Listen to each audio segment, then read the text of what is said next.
14 horas y 21 minutos en el Estado de Israel. Lo tuvimos con nosotros, como siempre, abriendo la semana y tiene la enorme generosidad de estar también con nosotros para cerrar la semana y contarnos lo que es noticia en Israel, donde la temperatura es alta, no solo desde el punto de vista climático. Me refiero a este enorme periodista. Usted ya lo conoce, periodista de E24 News, la cadena internacional de noticias, periodista que ha escrito este libro ya agotado, pero que usted puede encontrar en nuestro portal, también para leerlo de manera digital. Me refiero a Operación Pajarito, hombre que en su momento fue director aquí del canal Aleph Network, porque hubo un canal también aquí judío en algún momento. Desgraciadamente, como tantos importantes proyectos de eh, estos lares, lo digo así, no tuvo éxito en el tiempo. Bien, se podría agregar mucho más, el currículum es largo, pero es un gran profesional, me refiero a Carlos Gurovich. Querido Carlos, ¿cómo estás? Buenas tardes. Buen día para vos, Miki, para toda la audiencia y gracias por la introducción. Me siento honrado. Y si me vas a permitir, al final del informe, quisiera entonces hacer como si fuera dos cartas a Radio High. ¿Te acordás que en una época carta de lectores? Se mandaban cartas para que el director las lea. Pero va a ser un placer Este, leerlas.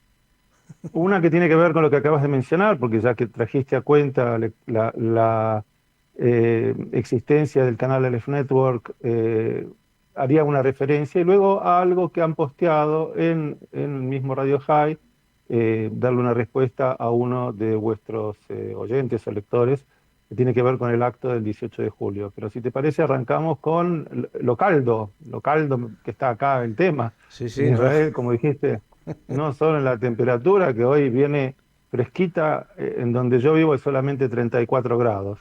Bien. Así que hoy está fresquito. Ayer estuviste acá visitándome, conocés desde el estacionamiento al canal donde yo trabajo de 300 metros. Ayer había 38 y debo confesar que esos 300 metros cuando llegué al canal tardé media hora en recomponerme hasta que pude mirar la computadora y entender qué letras aparecían.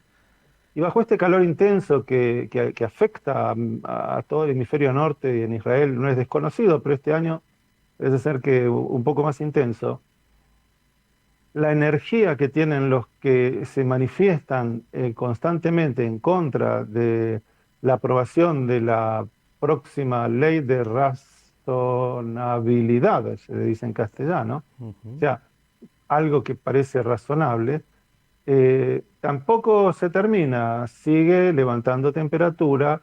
Ya hemos tenido, ahora pasamos, ya no es solamente Carlos lunes y viernes, sino que manifestaciones también, parece ser que vamos juntos, martes y viernes. Hoy yo he visto, vos me enviaste y están en todos lados una multitudinaria marcha hacia Jerusalén, no por la ruta, sino para evitar ese desmadre y descontrol y choque con la policía. Los manifestantes hacen lo que en la Torá se llamaba Alial Yerushalayim, ascienden a Jerusalén, lo que no solo bajo este solazo y calorazo significa un acto de fe, para decirlo de alguna manera, sino certifica la convicción de que la Aliyá a Yerushalayim, es, ascender a Jerusalén para expresar las ideas en contra de lo que el gobierno está haciendo, es algo que se mantiene firme y que no va a cesar aparentemente hasta que, como se dice, había una película que llamaba Alguien tiene que ceder, alguna de las partes tiene que ceder. Ayer, si no me equivoco, fue ayer, sí, Netanyahu hizo un discurso en cadena pública, no hay acá cadena pública, pero aprovechan los noticieros de las 8 de la noche, que son los 8 noticieros centrales, para hacer un discurso diciendo que Israel no va a cambiar, que va a seguir siendo un país democrático, judío, y que esta ley, una vez que pase, luego todas las otras que tenemos preparadas, bueno, las vamos a negociar, etcétera, etcétera. Debo decir que pocos le creen, porque en la comisión donde se prepara la ley de razonabilidad, han vuelto, como María La Paz, tres pasos para atrás y quieren pasar la versión original sin ningún tipo de las miles de apelaciones que hubo sobre esta ley. O sea, una vez que pase la ley, si vos fueses ahora ministro, podrías nombrarme a mí como secretario del WhatsApp, ponele. Y que yo te sugiriese pasar una ley donde todos los que en el WhatsApp escriban democracia automáticamente se borren. Entonces, alguien que escribió democracia apela a la Corte Suprema dice, no, ese señor puede escribir democracia, y vos como ministro decís, Tito Catalán, lo que la Corte Suprema diga, no, usted no escribe más la palabra democracia en WhatsApp. Y así, intendentes, consejeros municipales pueden tomar decisiones sin que el hecho de que el ciudadano común apele a las Cortes intermedias o Suprema, el magistrado, una vez dictaminado su posición, suponiendo que fuese contraria a la del ministro o a la secretario de turno, puede obviar, porque para él no es razonable, esa es la ley de razonabilidad, no es razonable que un juez intervenga en las decisiones por las cuales el pueblo lo ha votado. Y ahí volvemos a lo que se llama square one, al punto cero, al punto uno, en donde si el voto popular confiere al político el mandato para hacer lo que se le da la gana, incluso para crear leyes que gran parte, o si no, si hacemos bien las cuentas de quién votó qué cosa en este país, en particular en Israel, cree que son antidemocráticas. Y ahí estamos en un círculo cerrado donde mientras tanto cada parte está más en sus extremos y los choques son inevitables. Carlos, ya que hablaste de razonabilidad, Netanyahu y su gobierno no entran en razón más allá de todas las protestas. Bueno, el problema es simple. Netanyahu, por su condición de acusado de estar llevando a cabo juicios por corrupción, no encontró socios políticos en el centro, en lo que sería la clase media centro, poco religiosa, pero no tanto, como los partidos que tiene ahora, mucho menos aliados, hubiera estado con la extrema derecha religiosa, como son los partidos de Ben-Gvir y Smotrich. En este país ya lo han dicho cuando creo que fue la tercera vuelta electoral que fuimos, si Netanyahu da un paso al costado, tanto los partidos de Gantz, de Lapid, actual de Guidon Saar, que todos han trabajado con Netanyahu y no tienen mayor inconveniente de unirse con el Likud como partido, a esta altura tendríamos un gobierno de 80 bancas con mayorías absolutas donde todo sería acordado sin mayores dificultades. Pero viste, considerando que Netanyahu no quiere quedar marcado como condenado en ninguno de los casos, para ser primer ministro se ha aliado con la extrema derecha religiosa ideológica, con los ultraortodoxos que defienden sectorialmente a sus grupos, afectando al 100% de la población con sus leyes, y como repito ya hasta el cansancio, lo dije el primer día, Israel no volverá a ser el país que era, será otro. O sea, es como los chicos van creciendo y van evolucionando. Los padres, uno pone en sus hijos muchas expectativas, pero los chicos crecen y hacen después lo que se les da la gana. Bueno, Israel, a sus 75 años de edad, está pensando ahora qué quiere ser cuando sea grande. Bien. Continúan las manifestaciones, la verdad, uno ve, y por un lado la parte llena del vaso, lo decía, emociona ver el nivel de compromiso ciudadano de una gran masa que sale ahí, incluso en estas temperaturas, en esto que realmente es un esfuerzo enorme, físico y de vida, para manifestarse frente a lo que ven como justamente un intento de transformar Israel en un país que no era, en lo que hace a su democracia y en lo que hace a los equilibrios democráticos. Por otro Pero vos lado, mencionaste, te sí, quiero sí. decir un bocadito, vos mencionaste el tema de entrar en razones. Mm. Hoy, uno de los portales de los diarios, del diario quizás más difundido de Israel, ya anuncia que hay cerca de 500 pilotos reservistas que se han sumado a la mención, para no decir decisión, más que mención, de que en caso de que la ley pase la semana que viene, segunda y tercera lectura en la Knesset, no se presentarían a servicio. Y este es un punto de quiebre donde Netanyahu, el ministro de Defensa Gallant, van a tener que hacer un hold the horses, o sea, parar un poco, como se dice en castellano, bajarse el caballo cuando hay niebla y esperar que pase, porque una cosa es aguantarse los llamados scratches, para llamarlo de una manera, que van a la esquina de un ministro tal u otro, con megáfonos, banderas, cantan, pitos, hacen ruido. Eso dentro de la democracia es un juego que todavía está aceptado y permitido. Pero que los vecinos vean que la élite que tiene que defender este país no se va a presentar o amenaza con que no se va a presentar, ¿para qué darle idea a los amigos? O sea, y ahí hay un juego muy fino donde por otro lado las partes también se endurecen, porque imaginemos este escenario. Mañana hay que ir a hacer una incursión en alguno de los países vecinos y necesitamos estos voluntarios de la Fuerza Aérea. Dicen, no voy. Ponen en peligro la existencia del Estado de Israel. Si Netanyahu y su gobierno deciden, ok, vamos a parar, vamos a bajar los niveles, vamos a agarrar alguna de las tantas apelaciones que hizo la oposición, las vamos a introducir en la ley, ¿cómo queda el gobierno? Como un gobierno débil. O sea, cada uno atrincherado en su lado, esto no va a terminar bien. Lo digo así con una sensación poco optimista hoy. Y desgraciadamente, como también ya hemos analizado, todo esto, bueno, innecesario, más allá de, bueno, los intereses particulares tanto de Netanyahu como de sus aliados en esta coalición. Pero veremos cómo se sale de este embrolio, como has alguna vez dicho, este embrollo, El plonter. el pronter. ¿Qué más tenemos? Porque además de manifestaciones multitudinarias, pasan otras cosas. Bueno, siempre pasan cosas buenas en Israel también, no es que todo el día estamos discutiendo y manifestándonos. Eh, qué sé yo, a nivel económico hay una recuperación económica el último mes. Yo sé que en la Argentina es un tema sensible y en otros países de Latinoamérica también.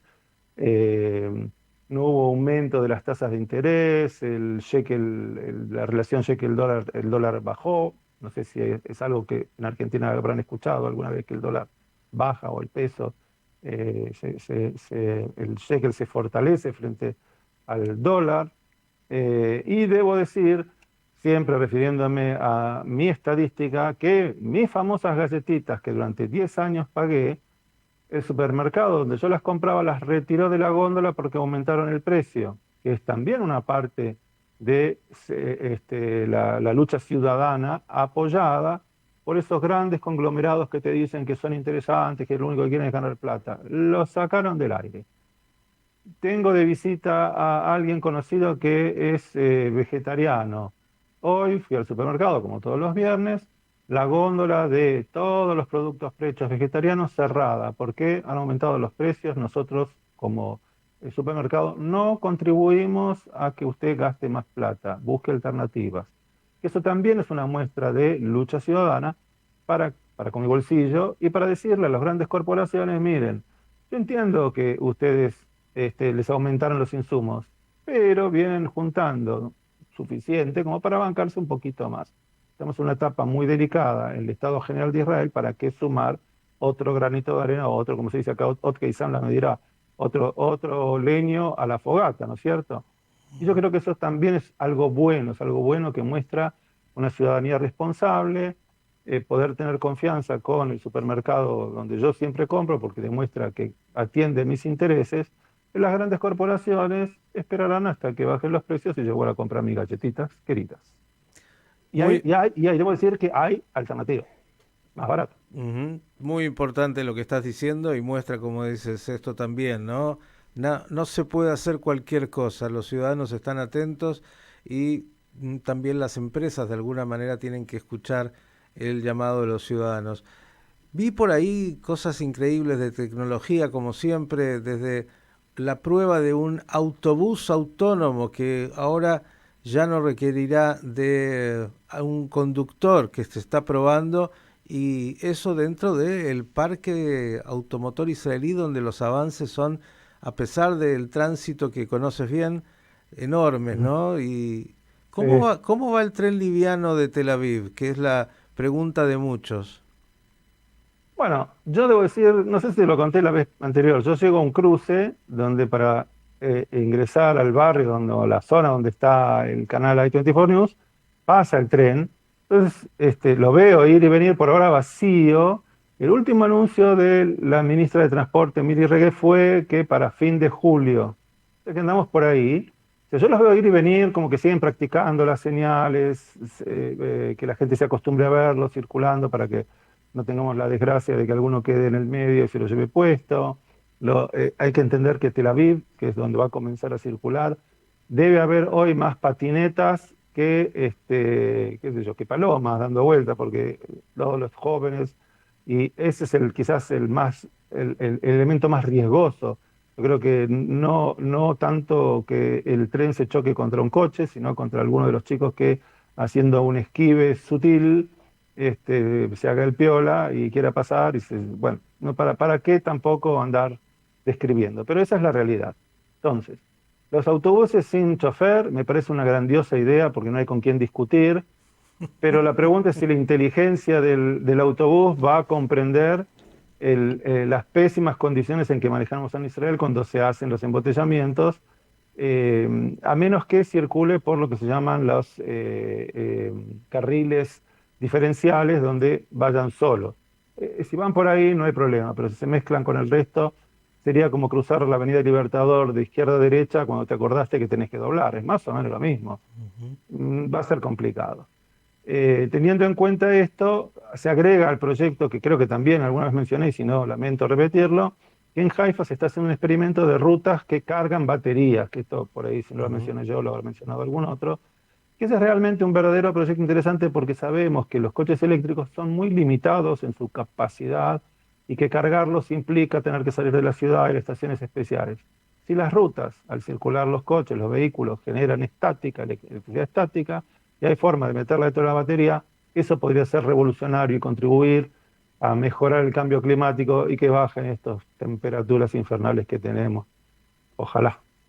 La tecnología israelí siempre trayendo novedades y se vincula un tanto, pero desgraciadamente desde otro lugar, situaciones de seguridad no faltan y siempre hay alguna novedad. Ayer un atentado, desgraciadamente también una soldada que perdió la vida en un accidente, cosas que pasan. ¿Cómo está el Cosas que pasan a ambiente? diario. El tema es el siguiente. Si alguien pensaba que los eventos de hace 2 o 3 semanas en los que Israel incursionó dentro de Jenin iban a dar por concluido la ola de atentados, estamos en eso hace 100 años. No ha terminado ni terminará. Como digo yo siempre, la solución está en sentarse alrededor de una mesa y resolver el problema. Cosa que por ahora ninguna de las dos partes, hay que decir, ni Israel ni la Autoridad Nacional Palestina, representada por un líder que hace 15 años fue elegido y desde entonces no hay elecciones, y un pueblo que, mientras por un lado algunos atacan los asentamientos o incursionan en Jerusalén y atacan, hay 120.000 palestinos promedio que entran a diario a trabajar a Israel.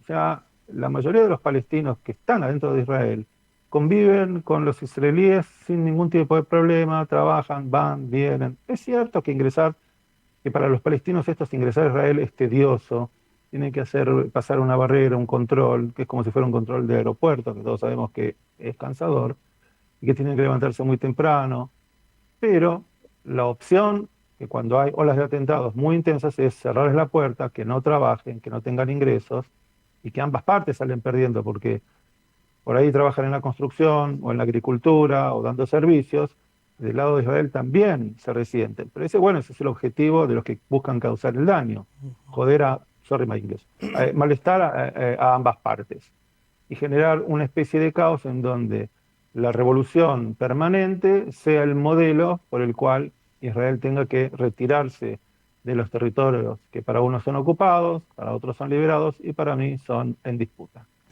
Carlos, con la intensidad y la temperatura de Israel todo pasa tan rápido que no mencionaste, ni más ni menos, que la visita del presidente Herzog a Estados Unidos, el encuentro con Biden y su discurso frente a las cámaras de representantes. Digo, ya ayer lo analizábamos aquí, bueno, fue importante y también fue importante el mensaje de la administración norteamericana para el primer ministro Netanyahu, de alguna manera diciéndole estas son líneas rojas no queremos esto, no queremos esto, con la confianza de un aliado interesado. Digo, en Israel, entre la temperatura, las marchas, las preocupaciones internas, ¿alguien escuchó, alguien se ha ocupado del tema y ha habido repercusión por este discurso también de Herzog? Sí, te va a asombrar, no es un israelí, es Thomas Friedman, que es el corresponsal del New York Times, que viene siguiendo lo que ocurre en Israel desde los años 60, cuando él era joven y estuvo acá viviendo un tiempo, y desde entonces como corresponsal también ha estado viviendo en Israel del New York Times, y ahora escribe y en sus columnas ha fustigado terriblemente a Netanyahu eh, por su actitud y por sobre todo desatender o pensar que Biden, lo puso así, Biden por ahí no le da el cuero para ir a jugar al tenis, pero entender lo que pasa en Israel lo entiende perfectamente. Es una manera de decirle a Netanyahu, mira, no lo pongas a jugar con vos en la cancha a ver si corre la pelotita. Pero él tiene una raqueta que si se levanta del court y decide no jugar más, el que va a quedar pagando sos vos. Y es un mensaje muy fuerte que, hay, viste como dicen en Argentina, este canal o este periodista es vocero de... Bueno, Thomas Friedman es usualmente la voz de los demócratas en Estados Unidos y sobre todo de los presidentes democráticos, demócratas. Y el mensaje es claro, como diciendo, mira, vos no te hagas el canchero, no digas que no, nos podemos arreglar sin Estados Unidos. Cosa que entre paréntesis yo digo tiene 100% de razón, ¿eh? Ojo. Netanyahu lo sabe, pero volvemos al punto del comienzo. Netanyahu está en una trampa electoral.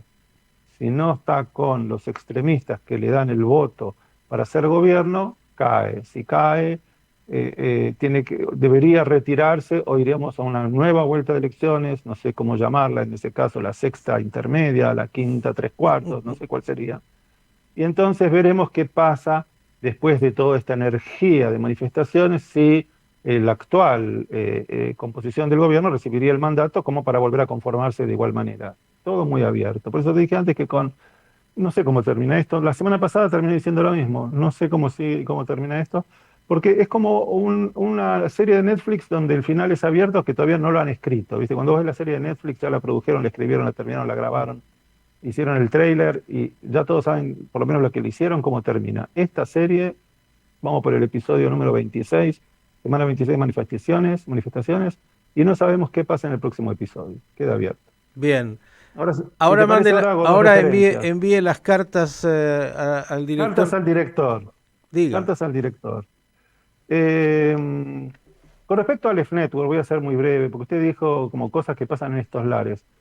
Mira, yo asumí como director de Aleph Network en 1996, después del atentado a la AMIA, en donde un grupo de periodistas consiguió convencer a dirigentes comunitarios que, dado y teniendo en cuenta, y esto se relaciona con la AMIA, que la comunidad estaba encerrada, que no iban los chicos a los centros juveniles, a la hebraica, a la Coaj, al Maccabi, querían los padres que a los chicos de Shul, había mucho miedo en la comunidad, en vez de que los chicos o la gente de la comunidad vaya a los sitios físicos, entremos a las casas y a través de BCC, Cablevisión en esa época, consiguieron un lugar en el cable.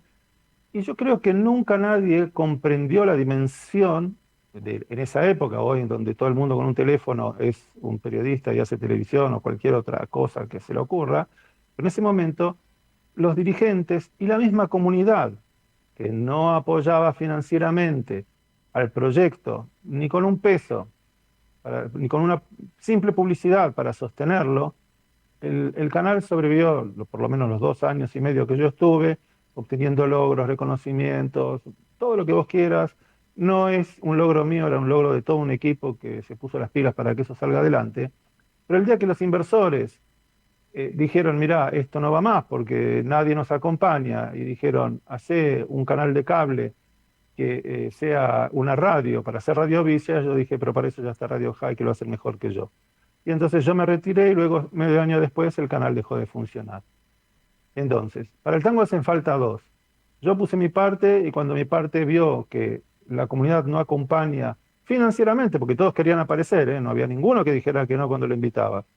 Dije, hasta aquí llegó mi amor. Si financieramente no hay respaldo y la comunidad no te acompaña, No es la clase de televisión que yo sé hacer de excelencia y televisión radiovisia, usted lo hace mucho mejor y le corresponde todo el crédito. Hasta aquí, carta de lectores número 1. Solamente para firmarle, decirle que en 31 años, claro, hacer televisión es muy, muy caro, hacer radio es caro, pero no tanto. No tuvimos dirigentes y tenemos la misma realidad. Bueno, Simplemente ok. que no nos lograron todavía vencer, pero es exactamente lo que usted ha contado. Simplemente Motivo por el cual estoy aquí acompañándolo. así es. Carta número 2. Carta número 2 está dirigida a un señor, doctor Mario Faust, que publicó un artículo en Radio High llamando a no ir más a los 18 de julio a la calle Pasteur.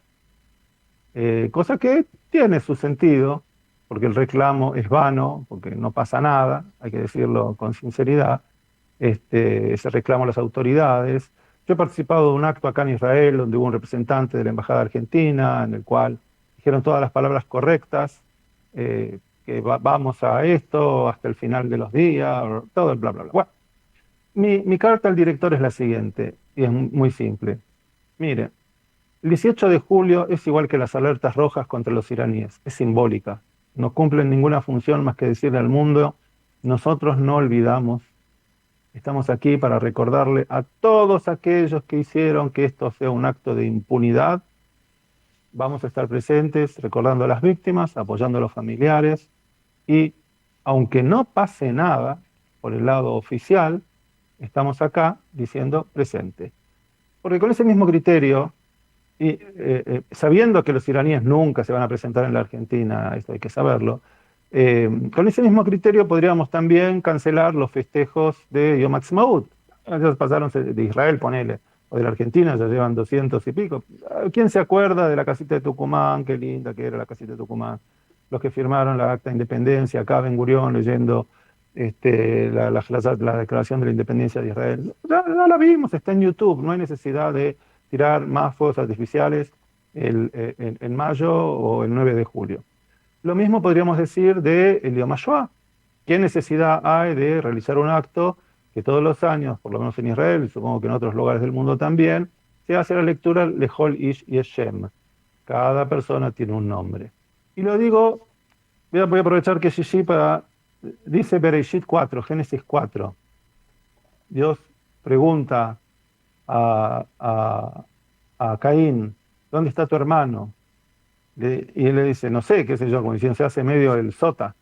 Y Dios dice, Kol dmei ajija tzoakim mina adama. La voz de la sangre de tu hermano clama desde la tierra. Las víctimas de la AMIA siguen clamando por justicia. Y no es justicia, justicia perseguirás, porque lo dice un párrafo bíblico, es el objetivo en el cual uno nunca debe bajar los brazos. ¿Por qué? Porque nuestra conciencia nos indica que si lo hacemos, los malos ganaron no solamente por habernos golpeado y conseguido fugarse, ganaron por el olvido. Y ese es el peor de los daños que nos puede ocurrir como pueblo judío, como sociedad en general, ya sea la israelí, con lo que pasa acá, o la argentina, en el caso del atentado a la AMIA, que fue un atentado a la Argentina. Bien, segunda carta recibida y simplemente para cerrar y agradecer incluso estas citas bíblicas antes de Shabbat, lo que sí de alguna manera plantea este escrito del doctor Faust y lo que estás diciendo es la necesidad de repensar. A veces hay que repensar y por eso, por ejemplo, lo que si venimos trabajando, impulsando del juicio en ausencia y de algunas otras iniciativas, porque claro, hay que no solamente encontrarse un día al año a recordar, sino también buscar metodologías distintas que no se han usado hasta ahora para de alguna manera mover lo que es esta causa tan dolorosa. Querido Carlos, agradecerte enormemente como siempre. Te veo muy bien en casa, lo cual está muy bien antes de Shabbat, ya con las compras hechas, a descansar, a disfrutar y esperemos el lunes nos traigas mejores noticias, por ahí algún milagro, porque Lluvia. lluvia, lluvia que venga. Milagro sería que llueva. Sí, eso Hay que sí. baje un poco la temperatura. Y también que la razonabilidad se haga razón en serio y que alguien escuche para frenar esta realidad interna tan preocupante que se está viviendo. Así que esperemos de esas noticias. Claro, estamos en una semana particular, después lo vamos aquí a plantear. Este Shabbat, Shabbat Hazón, el Shabbat de la visión, justamente previo al 9 de Av, el Día de Duelo Nacional del Pueblo de Israel, que nos habla de la destrucción y de la destrucción cuando los hermanos estamos divididos, nos peleamos, nada más ni nada menos. Así que ojalá... ¿Puedo terminar con una frase que no es del Tanaj? Dele. Los hermanos sean unidos, que esa es la ley primera. Así es, ojalá supiéramos escuchar ese mensaje. Querido Carlos, un enorme abrazo y el agradecimiento de siempre. Shabbat Shalom y buenas noticias. Shabbat Shalom, amén, amén, amén. El periodista Carlos Gurovich, qué lujo que nos damos, porque claro, nos tomamos un tiempo un poco más largo, viernes antes de Shabbat, pero vale la pena para pensar, para entender y para poder actualizarnos de lo que es noticia hoy en Israel y su vecindad.